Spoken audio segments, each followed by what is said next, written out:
En aquest moment d'incertesa global, l'esperable és estar preocupats i sentir-nos emocionalment inestables. Tot plegat ens pot bloquejar i afectar el nostre funcionament, però hi ha pautes que ens poden facilitar gestionar aquesta incertesa. Davant les preocupacions excessives, pot servir d'entrada intentar posposar el que no podem resoldre, per exemple, distraient-nos amb activitats mentalment absorbents o que ens permetin gaudir del nostre temps. Si la preocupació és recurrent, podem emprar un temps per preocupar-nos.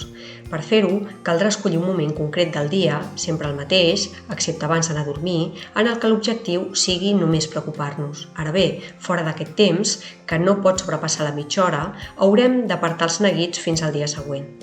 En altres casos, pot ser que ens anticipem en negatiu als fets. La situació és incerta, però posar-nos en el pitjor escenari possible no ens ajuda a trobar eines útils i només generarà sentiments d'indefensió. Serà molt més útil intentar centrar-nos en els fets objectius presents i en allò que podem controlar, ajustar les expectatives de manera realista i tenir cura del nostre discurs intern, de com ens parlem.